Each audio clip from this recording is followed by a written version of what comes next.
In business news now, Stephen Carroll is with us. Stephen, we're going to start in the United States. We had been expecting details of a major tax reform planned for today. That's not going to happen. Well, not today in any case. Not today, at least. That's because Republicans in the House of Representatives have pushed back publication of their tax bill until tomorrow. Now, it's expected to be the biggest overhaul of the US tax code in 30 years. It's reported the final version will keep the top rate of income tax at just under 40% rather than reducing it to 35% as had been suggested in previous versions. President Trump has hailed the reform as the biggest tax cuts ever. OK, so we're hearing more about that tomorrow. But for now, let's move on to a new report showing how much Brexit has already cost British households. One of the UK's leading economic forecasting bodies says that each household is £600 worse off since the vote to leave the European Union. That's around €685. The National Institute of Economic and Social Research says the drop in the value of sterling in the past year has pushed inflation higher and left consumers with less spending power.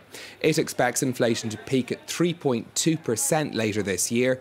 The Institute also revised down its economic growth forecast for the next 3 years.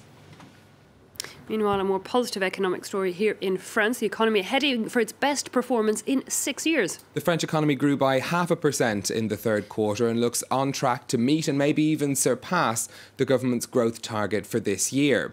The expansion has been driven by consumer spending and investment by businesses.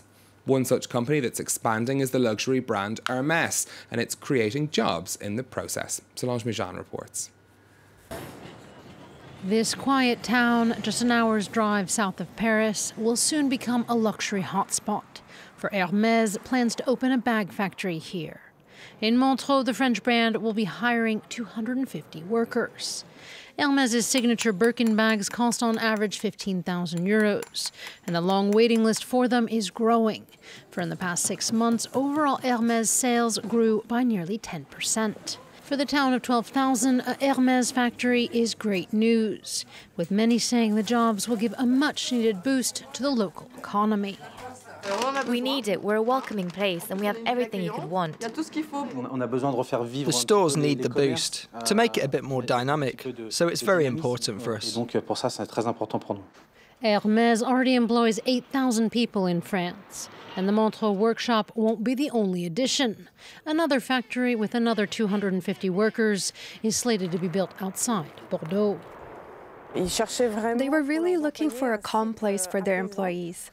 Not too far from Bordeaux, but not in the center either. Number 3 when it comes to French luxury brands, Hermès' sales increase is due in large part to strong demand from Asia. And Hermès isn't the only French company that's doing well. Across France, hiring has increased, and the economy grew 0.5% in the past quarter. Economists say that's good news, but not quite enough growth to see a rapid drop in the country's 9.5% unemployment rate.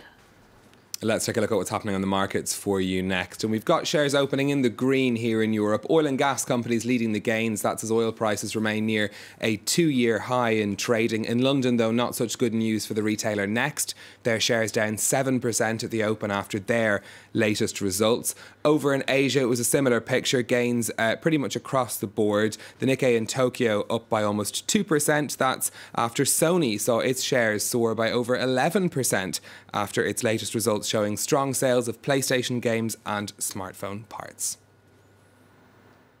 Some more of the day's business headlines for you now. Malaysian authorities are investigating the theft of data from more than 46 million mobile phone users in the country.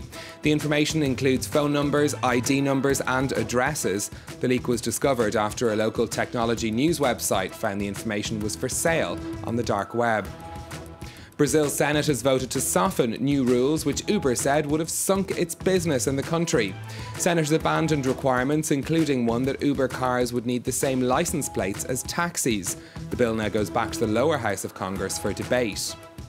And Sony has revived its famous robot dog. Aibo features sensors that allow it to interact with its owners and make dog-like movements.